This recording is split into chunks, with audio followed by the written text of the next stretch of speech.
Halo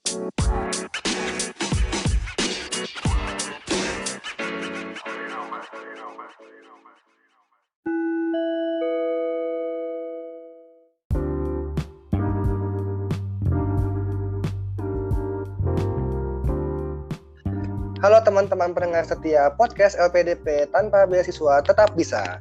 Hari ini kalian semua bersama dengan saya, Kresna, yang menggantikan Betari yang kebetulan menjadi tamu kehormatan kita di episode LPDP kali ini. Halo Betari, selamat pagi waktu Perancis. Hai Kresna, selamat sore waktu Bandung. Tahu aja sore di Bandung. Oke, nah thank you banget Betari udah mau gabung sama kita semua nih buat menceritakan apa yang belum Betari ungkapkan di buku yang kemarin kita tulis bareng-bareng. Dan terima kasih juga buat Hakiki ya yang sudah mempersilahkan saya menjadi moderator dadakan di hari ini karena Hakiki lagi liburan. Jadi kita langsung mulai aja kali Betari ya supaya langsung bisa menceritakan kisahnya. Oke? Yuk, sip. Kalau misalkan teman-teman semua yang udah baca buku LPDP, pasti sudah baca juga kisah Betari yang berjudul The Art of Being in the Right Place at the Right Time. Kalau baca judulnya aja sudah menarik, penasaran teman kira-kira apa sih makna atau kisah di balik judul Betari pakai sebagai kalimat yang di awal-awal nih. Mungkin sudah diceritakan sebagian, tapi boleh nggak Betari coba share kira-kira apa yang belum Betari ceritakan di buku atau belum ditulis di buku yang menjadi dasar munculnya judul The Art of Being in the Right Place at the Right Time. Oke, makasih Kres. Jadi ada 2 cerita nih di balik judul ini. Mungkin cerita yang pertama dulu ya, karena cerita ini itu sebelum gue ke Perancis. Jadi pada saat itu, kalau tidak salah gue lagi di bangku kelas 2 SMA. Pada saat itu gue lagi mulai galau nih karena tadinya gue tuh fokus banget kan udah mau kuliah di Indonesia karena gue tahu kuliah ke luar negeri itu mahal dan sebagainya dan gue tahu orang tua gue nggak mampu bayarin.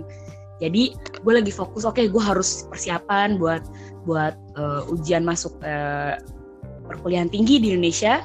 Lalu tiba-tiba gue tuh seperti dapat pencerahan nih gara-gara pokoknya alasannya kenapa ada detailnya di buku pencerahan itu. Dan ada cerita yang jujur gue lupa ceritain di buku adalah pada saat gue kelas 2 SMA, gue datang ke student fair yang isinya itu universitas di luar negeri, di Eropa terutama. Gue datang dan gue itu memang pada saat itu kepikiran mau ke Perancis kan. Lalu gue mengunjungi salah satu booth nih. Gue lupa banget ini nama sekolahnya apa. Kalaupun gue masih inget, mungkin alasannya ya bagus kali ya gue lupa sekarang karena gue cukup dendam nih sama si booth sekolah ini. Jadi gue ngobrol terus gue bilang gue mau kuliah ke Perancis. Terus dia nanya, lo bisa bahasa Perancis nggak? Gue bilang enggak, tapi gue bakal kerja keras setelah lulus SMA atau bahkan gue mau berniatan mau les bahasa Perancis dari kelas 3 SMA biar gue setelah lulus SMA gue les setahun bahasa Perancis, lalu gue berangkat untuk kuliah gitu. Dia bilang, lo nggak mungkin bisa, lupain aja, jangan ke Perancis. Gue kayak gituin, kita tuh kan apa ya? Nah ini perbedaan juga antara kultur Indonesia dan Perancis. Indonesia itu kan kita ya terutama gue tuh diajarin sama keluarga gue untuk menjadi optimis gitu kan, karena kita juga melihat bukti-bukti di Indonesia banyak orang yang dengan kerja keras mereka bisa mengubah nasib. Jadi kita ini dididik untuk selalu menjadi optimis walaupun rintangannya tuh tinggi banget. Sedangkan itu tidak di budaya Perancis. Mereka itu terlalu realistis. Jadi mereka bilang, lu nggak bisa bahasa Perancis, jangan mimpi kuliah ke Perancis. Lu ntar aja buat S2-nya. Lu S1 ambil sastra Perancis, baru S2 ke Perancis. Gue digituin kesel dong. Telepon masuk ya. Nah, iya nih by the way. Terus habis itu? Ya, gue digituin kesel banget kan, kurang ajar. Akhirnya tapi itu malah jadi memotivasi dan ya akhirnya ternyata ya bisa-bisa saja gitu gue. Terus bisa-bisa saja gitu gue kuliah ke Perancis akhirnya, alhamdulillah. Nah itu cerita yang pertama Kresna. Cerita yang kedua, kita ini kan juga dari kecil kita sudah dibiasakan ya dibuat ranking-ranking di sekolah. Jadi pasti kita berpikirannya pasti yang bakal sukses-sukses itu teman-teman kita ranking 3 teratas atau 5 teratas gitu. kebetulan kehidupan gue di dunia pendidikan di Indonesia itu naik turun. Kadang gue bisa punya ranking bagus, kadang gue bisa punya ranking jelek. Jadi tergantung periodenya tuh. Kalau lagi masa puberti kayaknya gue lagi jelek banget tuh kan. Nah, iya. Jadi kenapa gue bilang kenapa judul itu gue pilih, karena gue percaya bahwa dunia ini tidak hanya diperuntukkan untuk yang paling hebat, paling pintar, paling jago, entahlah jago punya skill tertentu, tapi dunia ini juga dipersilahkan ya diberikan untuk yang berusaha, dan faktor luck itu pasti ada, gue yakin. Jadi itu kenapa, dan di buku itu gue jelaskan faktor luck gue itu di mana aja. Kayak contohnya betul. Contohnya gue mendapatkan pekerjaan, oke, mungkin gue punya required skills, mungkin gue punya beberapa yang kantor gue cari gitu. Tapi ada satu hal yang bikin gue diterima dibanding kandidat lainnya adalah karena gue apply di momen yang pas, di saat bos gue tuh lagi stres-stresnya butuh pengganti, butuh orang baru, dan gue kebetulan gue langsung ngisi tempat posisi itu gitu loh. Padahal ada aja abis gue kandidat-kandidat yang lain yang bagus gitu yang datang setelah gue, tapi ya too late, udah buat gue, ngerti nggak? Jadi menurut gue faktor luck itu ada gitu. Gue setuju banget karena memang pengalaman pribadi gue juga kuliah di Belgia itu ada strateginya untuk bisa menjadi orang yang berada di tempat yang tepat di waktu yang tepat. Kenapa? Karena kemarin juga gue ngambil kuliah di intake yang di bulan Januari supaya izin tinggalnya 2 tahun. Kalau ngambil yang September, izin tinggalnya hanya setahun. Jadi berarti ini Betari menyarankan supaya teman-teman juga sebelum kuliah ke luar negeri itu sudah mempertimbangkan strategi-strategi waktu dan tempat terutama ya. Betul banget. Karena tanpa strategi itu kita tuh jadi tuh gini, kalau kita tuh punya strategi, kita tuh tahu habis ini kita akan kemana. Kalau kita nggak punya strategi, kita lost gitu. Dan cerita lo tadi menarik banget tentang visa, karena gue juga misalnya gini, gue sekarang visa pelajar gue habis bulan September. Jadi gue tuh harus mempersiapkan strategi, dan strategi yang gue persiapkan untuk visa gue yang akan habis bulan September ini udah gue persiapkan dari 3 tahun yang lalu. Apa yang akan harus gue lakukan, kayak gitu loh. Jadi kadang kita tuh tidak harus menjadi yang lebih ranking 1 atau ranking 2 atau ranking 3 di sekolah, tapi kita tuh perlu kecerdikan juga gitu. Karena tanpa itu ya kita lost banget. Setuju banget. Tadi ngomongin waktu nih Betari nih. Pasti teman-teman pengen denger juga mengenai tempat. Kenapa sih pilih Lyon? Karena kan mungkin kita semua dan teman-teman pendengar podcast LPDP itu kalau ngomongin Prancis taunya Paris, ya kan? Karena Eiffel I'm in love, kemudian ya budayanya gitu, bagetnya kadang-kadang. Tapi kenapa Lyon? Oke, banyak banget alasan kenapa gue milih Lyon. Jadi gini, saat gue kalau ditanya kenapa milih Lyon, banyak banget alasannya. Tapi kalau ditanya kenapa tidak milih Paris, jawabannya itu obvious. Paris itu mahal banget. Itu one of the bahkan untuk rentnya aja, untuk biaya sewa tempat tinggal itu bisa segede gaji lo gitu. Jadi menurut gue nggak masuk akal. Wow. Betul. Ya Paris itu kan salah satu kota termahal di dunia ya. Jadi gue jujur cita-cita gue adalah setelah gue selesai di Lyon, gue akan ke Paris. Karena dimanapun juga Paris itu tantangannya luar biasa. Tapi kenapa gue pilih Lyon? Banyak banget. Pertama, Lyon itu kota terbesar ketiga di Perancis dari segi populasi dan wilayah. Jadi Lyon itu sangat metropolitan. Bisa kita Yang pertama apa nih Betari? Yang pertama tentu Paris, yang kedua yang kedua Marseille di selatan Prancis. Ya betul. Dan ketiga itu Lyon. Akan tetapi dari segi ekonomi, Lyon itu memiliki perekonomian terbesar kedua di Perancis setelah Paris. I see. Oke.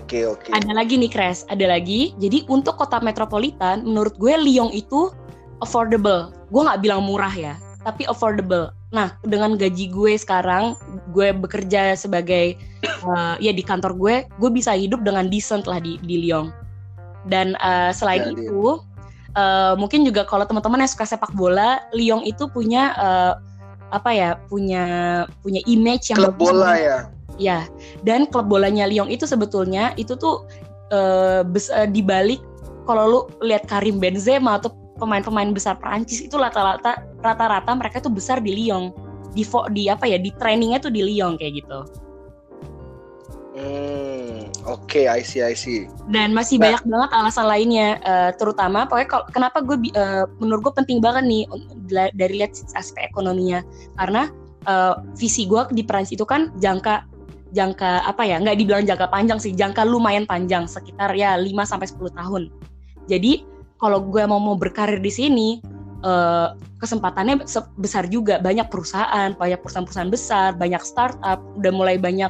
Ya pokoknya berkembang gitu, nggak sepi, nggak kayak kota-kota kecil lainnya di Prancis. Dan regionnya Lyon itu kan masuk ke region yang namanya Rhône-Alpes. Rhône-Alpes itu region terbesar secara ekonomi di Prancis gitu. Jadi emang prospek masa depannya itu baik gitu, Pres.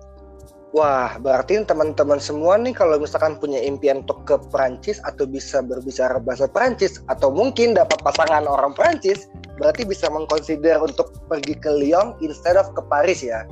Oh, bisa banget. Lyon itu bisa banget jadi alternatif, karena Lyon itu kita beruntungnya gini, kalau lihat peta kota Prancis nih teman-teman ya, mungkin bisa sambil cek, Paris itu tuh di utara, ya nggak utara banget tapi posisinya lebih di utara Prancis. Sedangkan Lyon itu posisinya di tengah. Lyon itu berdekatan sekali dengan Italia, dengan Swiss, dan karena kita mendekati juga selatan Prancis, otomatis kita tidak terlalu jauh dengan Spanyol dan dengan Portugal. Sorry nih, gue belum dari Lisbon, makanya keceplosan. Jadi secara geografis Lyon itu strategis banget. Kok buat traveling, buat kerja, buat apapun itu alasannya. Gue ke Swiss nih, ke Jenewa itu naik mobil 2 jam.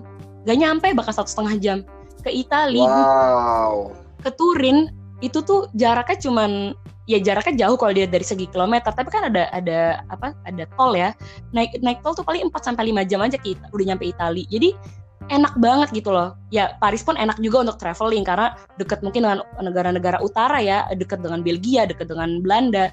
Tapi Lyon pun nggak kalah menariknya. Dan kalau lu suka gunung, wah Lyon itu surga. Maksudnya bukan kota Lyon ya, tapi dekat Lyon itu banyak sekali gunung, banyak sekali danau, sungainya, dan Lyon itu diapit oleh 2 sungai. Jadi kita tuh banyak banget aktivitasnya, terutama kalau summer di sini. Jadi promosi gue. Oke, itu kan tadi dari segi non akademis nih. Kita pasti penasaran banget, pengen dengar gimana dari segi akademis. Kalau misalkan teman-teman baca nih di bukunya LPDP, di tulisan Betari, terutama Betari itu ngambil kuliah di IUT, betul nggak? Betul. Oke, kenapa ngambil IUT? Walaupun memang sudah dijelaskan nih ya di buku alasan mengambil kuliah di IUT, kira-kira nih ada konsiderasi apa nggak untuk teman-teman yang lainnya kalau misalkan mau ngambil kuliah di Lyon, kampusnya ada apa aja misalkan? Oke, Lyon itu kampus banyak banget. Bahkan gini, kampus untuk yang publiknya, kampus yang punya negara itu juga banyak, ada 3. Nah dari 3 kampus itu, jadi ada Lyon 1, Lyon 2, Lyon 3 ya. Nah perbedaannya apa nih antara 3 kampus ini? Perbedaannya adalah jurusannya. Jadi Lyon 1 itu fokusnya di sains dan teknologi.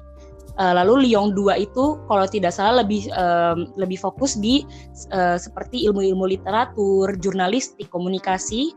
Lalu Lyon 3 itu fokusnya di science social science gitu. Jadi politik, lalu ekonomi dan sebagainya. Jadi mereka ini tidak berkompetisi antara satu universitas dan universitas lain. Jadi mereka itu tergantung jurusannya. Nah itu perbedaan. Oh berarti ini agak beda dengan Paris yang punya arrondissement gitu ya, yang terbagi atas distrik aja berarti. Tapi kalau Lyon untuk segi perkuliahannya terbagi atas fokus. Iya betul, terbagi ya atas fokus ya. Jadi antara satu universitas dan universitas yang lain tidak ada yang sama gitu. Jadi fokus banget lah, terbagi dengan rata gitu. Nah sebetulnya IUT itu menjadi bagian dari universitas. Jadi universitas itu kebelah lagi 2. Ada untuk universitas biasa dan IUT. IUT itu apa? IUT itu adalah sebetulnya IUT itu gelarnya cuman gelar kalau di Indonesia seperti gelar D3 ya. Jadi belum sampai sarjana. Perbedaannya IUT dengan universitas, gue tidak akan bilang mana lebih bagus mana, tapi tergantung teman-teman itu maunya lari kemana. Kalau di universitas itu teori, ibaratnya kalau teman-teman melihat film-film yang kalau kita kelasnya tuh besar, yang isinya ratusan orang, nah itu di universitas. Isinya tuh kelas-kelas besar saja. Oke, mungkin nanti akan dikelompokkan lagi kelas-kelas yang lebih kecil untuk tugas-tugas kelompok sebagai, tapi itu kadarnya lebih sedikit.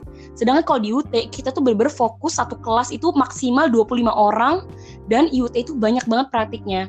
Misalkan ya kerja kelompok, proyek-proyek, harus bikin ini, harus bikin itu, harus kerjasama dengan pemerintah lokal, harus kerjasama dengan warga sekitar, ngebikin proyek yang bisa membantu mengembangkan kota, contoh seperti itu. Jadi IUT itu punya proyek-proyek yang konkret.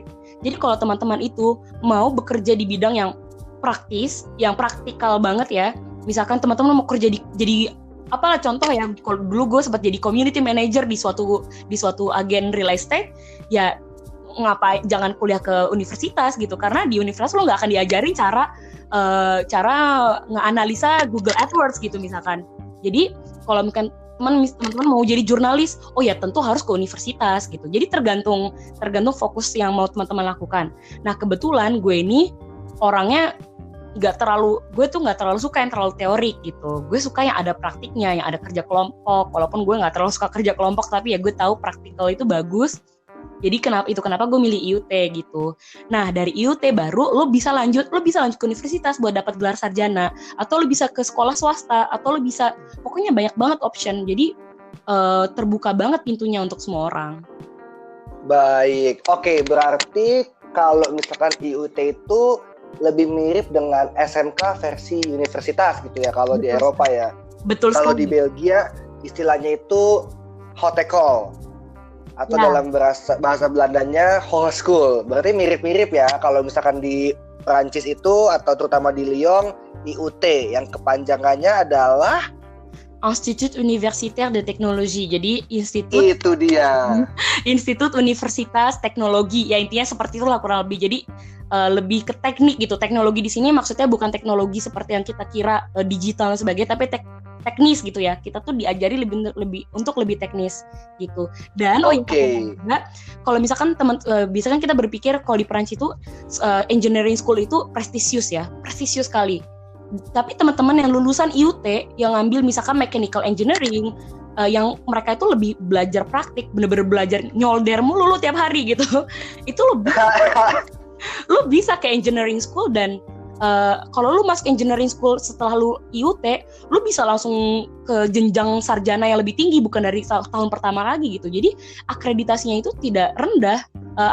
Perspektif manusia orang-orang di Perancis tentang IUT ini justru juga tinggi, karena kita sadar bahwa ada beberapa pekerjaan yang memang butuh kemampuan teori yang tinggi, seperti misalkan di bidang hukum ya kan, atau kedokteran of course gitu. Cuman ada beberapa pekerjaan yang gue nggak peduli lu ngerti teori atau enggak, kalau lu kagak tahu cara kerjanya, jangan kebanyakan teori doang, jangan banyak babi bu doang kayak gitu. Orang Perancis tuh kayak gitu, praktikal dan realistis. Understood. Oke, ngomongin mengenai pekerjaannya Betari. Kalau misalkan tadi Betari cerita banyak tentang praktik, pasti nih teman-teman semua penasaran dong, kira-kira bagaimana sih prospek pekerjaan setelah lulus, baik itu dari IUT maupun dari universitas. Benar kan? Nah, coba bisa nggak kira-kira Betari kasih bocoran dong ke teman-teman semua dan ke gue juga, kira-kira prospeknya seperti apa yang belum Betari jelaskan di buku?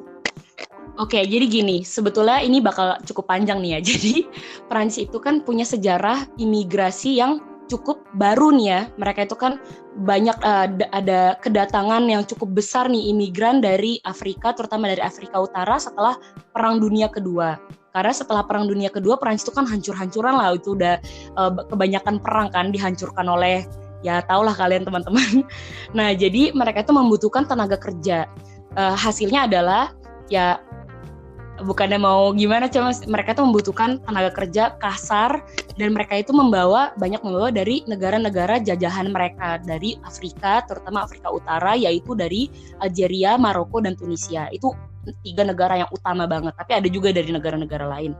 Nah jadi hasilnya adalah sekarang imigrasi itu membeludak sejak Perang Dunia Kedua. Antara itu alasannya untuk ekonomi, atau alasannya karena perang, karena kita juga di Perancis itu juga menerima lumayan banyak imigran dari Syria. Hasilnya adalah sekarang ya karena ada pengaruh politik dari teman-teman di sisi kanan, mereka itu mau mengadakan imigrasi lebih ketat. Jadi imigrasi itu lebih selektif. Nah, kalau teman-teman itu cuma punya modal S1, sayangnya kemungkinan besar untuk stay di Perancis untuk bekerja setelah studi itu agak ketat nih, agak sulit. Karena mereka itu benar-benar mau mencari, ibaratnya gini, oke, lu mau stay di negara gue, apa alasannya gue harus membiarkan lu stay, sedangkan orang Perancis juga banyak yang sehebat lo, atau punya kemampuan yang sama. Makanya kenapa mereka itu biasanya meminta kualifikasi lebih tinggi, yaitu master degree. Itu salah satu yang gue bilang tadi, taktik gue untuk gue stay di Perancis, itu salah satu strategi gue. Kenapa gue mengambil studi master. Nah, itu satu. Dan mereka juga tidak hanya minta lo punya gelar master, tapi akan lebih baik kalau setelah lo punya master, lo pun juga sudah punya kemampuan, pengalaman pekerjaan yang lumayan banyak gitu. Nah, jadi mereka sekarang itu makin selektif dan selektif. Tidak hanya lo, dulu mereka agak generous ya Perancis itu, karena kenapa Perancis itu generous banget sama imigran, karena itu bagian dari slogan mereka ya. Kalau kita kan Bhinneka Tunggal Ika, kalau mereka itu liberté, égalité, fraternité, yang artinya kebebasan, kesetaraan, dan persatuan gitu, kesaudaraan. Jadi itu bagian dari visi mereka. Nah, itu kenapa? Karena tapi permasalahan sekarang imigrasi itu membeludak dan tidak selektif gitu. Selektif itu dalam arti apa? Mereka itu pasti mau memilih imigran yang memang butuh. Karena apa? Karena kota mereka udah hancur sama perang, kayak teman-teman kita di Syria, atau mereka itu menjadi korban apapun itulah bentuknya, itu mereka pasti mau membantu. Dan kalau lu ibaratnya negara lu tuh enak, apalagi perekonomian seperti Indonesia lagi naik-naiknya, pasti mereka bakal mikir ngapain lo kesini, pulang aja ke negara lo. Nah, itu lo harus menjelaskan ke Perancis kenapa lo itu patut stay di sini gitu, Kres. Oke, menarik ya. Berarti buat teman-teman ini mesti pertimbangkan baik-baik sebelum ke Perancis. Kalau memang pengen kerja di Perancis, harus punya kualifikasi di atas S1 ya, supaya lebih mudah. Betul sekali, betul sekali. Dan jangan lupa harus menjadi orang yang berada di tempat yang benar, di waktu yang benar, oke? Nah, itu dia. Nah, kembali lagi ke topik kita masalah waktu. Permasalahannya di sini adalah gue ini lagi di waktu yang salah nih, karena kebetulan mulai dari tahun ini seleksi pelajar asing yang mau stay itu makin tinggi, Kres. Nah, itu kembali lagi, berarti waktu itu bermain banget. Padahal tahun lalu itu masih ada beberapa persyaratan yang mereka terima. Tahun ini ada beberapa persyaratan yang mereka udah nggak mau terima lagi. Pokoknya intinya lo tuh harus A, B, C, D, titik, nggak ada koma gitu. Oke, singkatnya ini teman-teman bisa taunya itu dari mana nih? Ada websitenya nggak yang khusus yang bisa kita lihat? Wah, jujur kalau lu tanya ke gue sekarang websitenya apa, jujur gue nggak hafal di luar kepala. Tapi kalau kalian join nih di grup PPI Perancis di Facebook, sering ada diskusi dan orang-orang tuh biasanya share link tuh banyak banget gitu. Kayak misalkan kemarin gue baru tahu banyak informasi mengenai visa pekerja, mentransformasi visa pelajar menjadi visa kerja, itu gue tahu banyak dari diskusi teman-teman di PPI Perancis. Dan kalau teman-teman juga visit website-nya government, mereka juga banyak banget kok menjelaskan, dan itu jelas sekali penjelasan mereka. Karena di sini tuh Prancis itu kan masalah servis itu bukan budaya mereka ya. Mereka bukan budaya orang yang suka menservis orang lain. Jadi ibaratnya nih gue sediain informasi selengkap mungkin di website gue. Sisanya lo cari tahu sendiri, jangan explore sendiri. Exactly. Oh ya, itu juga satu hal. Satu kunci yang gue pelajari dari gue juga mungkin dari budaya Perancis atau mungkin sama dengan teman-teman yang kuliah di luar negeri adalah inisiatifnya harus besar banget. Jangan nunggu bola tuh nyambut kita, tapi kejar bolanya gitu. Kadang itu yang gue sadari, kayak gue sempat join di PPI Perancis atau mungkin bahkan gue sebagai admin Instagram Buku LPDP, kadang teman-teman itu sebelum mencari tahu mereka mempertanyakan pertanyaan-pertanyaan yang obvious gitu. Misalkan pertanyaan seperti kalau mau kuliah ke Lyon, NVT-nya enaknya di mana ya kampusnya? Padahal tuh informasi-informasi seperti itu banyak banget di internet. Tanya aja sama teman kita Google. Atau misalkan teman-teman, aduh Kak, kalau kita mau beli buku LPDP, belinya di mana ya? Coba ketik buku lembaran pelajar dana pribadi di Google, itu pasti website Gramedia itu paling atas kayak gitu. Jadi harus inisiatifnya tinggi. Oke deh kalau gitu. Nah, berarti nih selain inisiatif, mungkin teman-teman juga pengen denger nih kira-kira suka dukanya apa nih? Dalam artian kalau misalkan teman-teman yang ingin kuliah ke Prancis nih Betari, kemudian sudah punya inisiatif, sudah punya strategi untuk menjadi orang yang benar dan di tempat yang tepat serta di waktu yang tepat nih, kira-kira suka dukanya apa nih yang kira-kira bisa menjadi gambaran untuk teman-teman tuh tahu, oke, apa yang mesti dipersiapkan selain strategi-strategi yang tadi sudah dibahas sebelumnya. Oke, ada 2 poin yang gue anggap itu duka yang terbesar yang pernah gue alami di Prancis ya. Maksudnya, gue agak lebay sih, tapi ada 2 poin. Yang pertama itu tentu saja finansial. Oke, mungkin ini bukan kasus semua orang ya masalah finansial. Mungkin ada teman-teman yang lebih santai masalah finansial. Ada juga yang ketat sekali gitu. Nah, kalau teman-teman itu di sisi yang dimana finansial itu ketat sekali, seperti kasus saya dulu sebelum saya bekerja, bahkan setelah saya bekerja pun saya juga masih nggak bisa, ya masih apa ya, ibaratnya masih hati-hati lah dengan uang gitu. Nah, uang itu di sini pergi dengan cepat gitu. Jadi walaupun teman-teman itu bisa dapat banyak government aid ya, banyak subsidi dari pemerintah, akan tetapi kalau kita tidak berhati-hati dengan uang, itu akan pergi cepat sekali. Dan ini bersambungan dengan poin yang kedua adalah kultur. Karena gini, kita di Indonesia mungkin terbiasa kalau kita itu memiliki budaya gotong royong ya. Jadi kayak Megawati nih, gotong royong.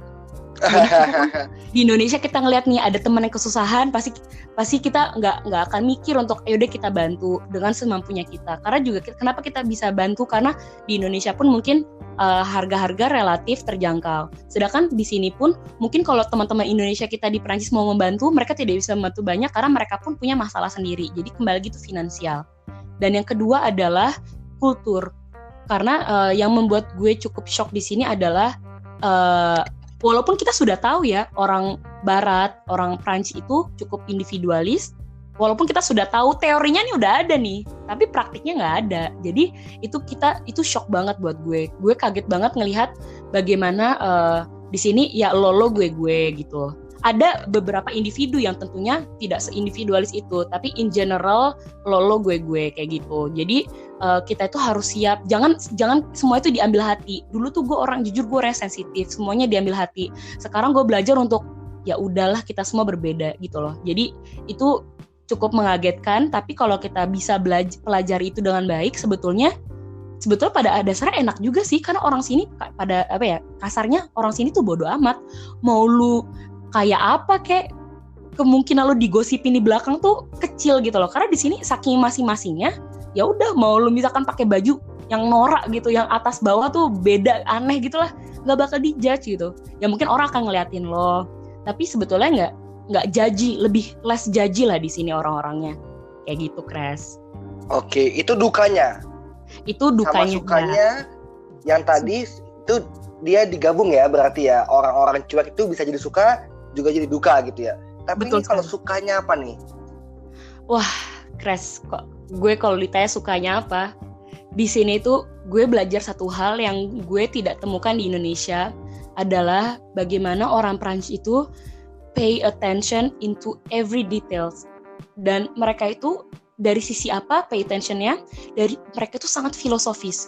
Karena memang di Prancis itu kan dari kecil mereka sudah belajar filosofi ya. Mereka tidak ada pelajaran agama karena agama itu dianggap personal. Jadi agama itu harus dipelajari. Maksudnya yang kalau mau belajar agama itu tugasnya keluarga, tugas bapak ibu lo gitu. Di sini tidak ada pelajaran agama, tetapi pelajaran filosofis. Ya kembali lagi ini masalah setuju atau tidak setuju. Ada yang ya itu masalah pribadi ya kalau kalian setuju atau tidak setuju. Akan tetapi hasilnya adalah orang Prancis itu adalah orang-orang yang filosofis.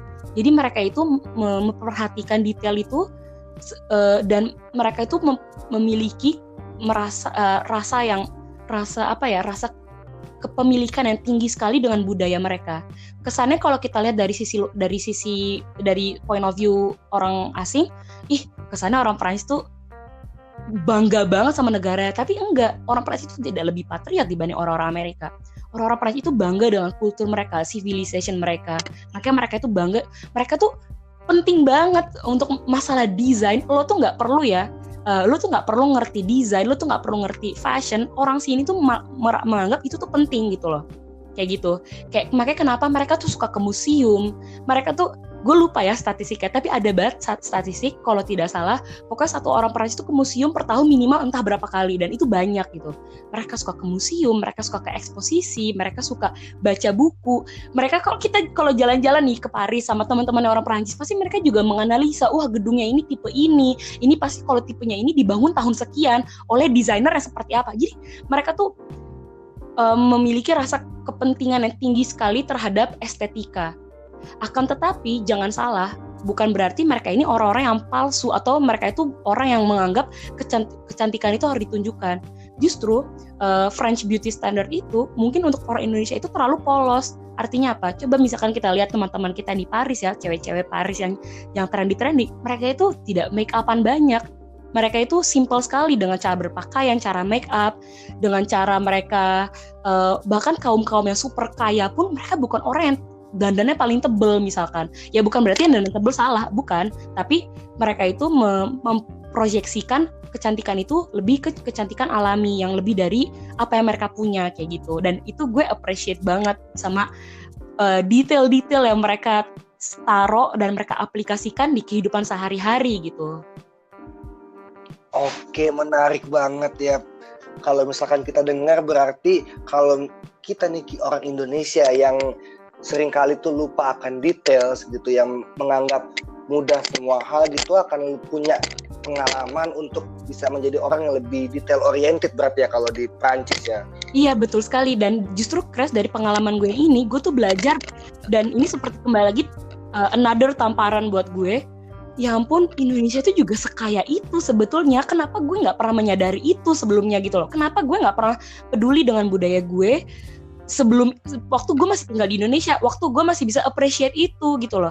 Jadi alhamdulillahnya dengan gue punya perspektif yang baru ini, ketika gue pulang ke Indonesia, ketika gue kembali misalkan gue pulang ke Indonesia tahun lalu, gue ke Borobudur, gue tuh melihat Borobudur dengan sudut pandang yang jauh berbeda, lebih filosofis, lebih apa ya, lebih dalam. Tidak hanya Borobudur bagus ya, selesai. Borobudur cantik kayak Instagramable, enggak hanya itu. Tapi itu membuat gue jadi penasaran.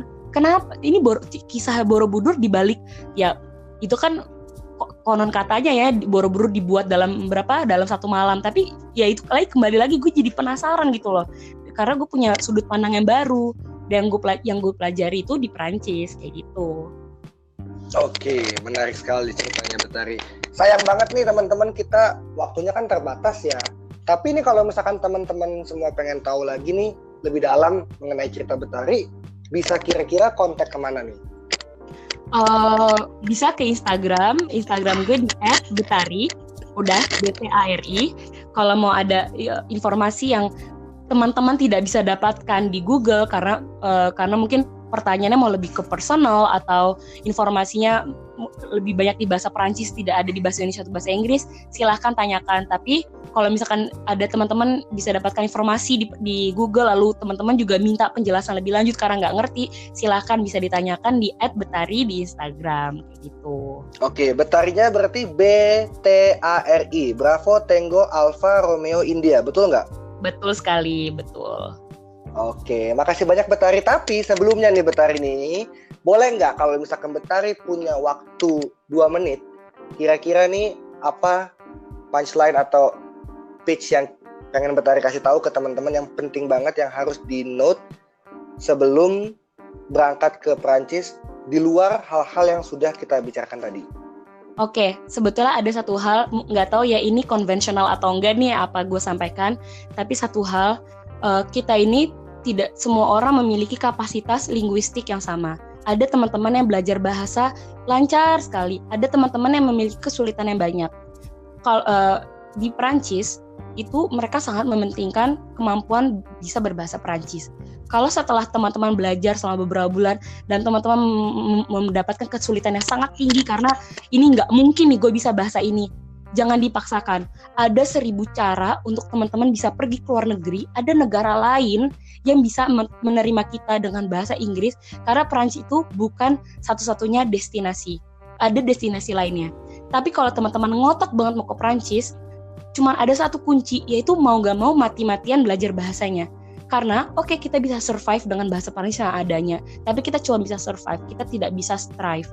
Nah, kalau mau striving di Prancis itu harus tidak, ya selain bahasa tentu bahasa Prancis itu harus punya yang bagus sekali dan attitude. Kita itu punya kelebihan, kita itu punya attitude yang cukup tinggi ya di Indonesia, dalam arti kita itu mengerti apa itu sopan santun, respect, dan itu yang gue pelajari di sini adalah rasa respect kita yang tinggi itu sangat-sangat dihargai di sini. Jadi kalau teman-teman mau ke luar negeri, jangan lupakan budaya Indonesia kalian, tapi gabungkan budaya yang kalian pelajari di Prancis dengan tetap menjaga budaya Indonesia kalian.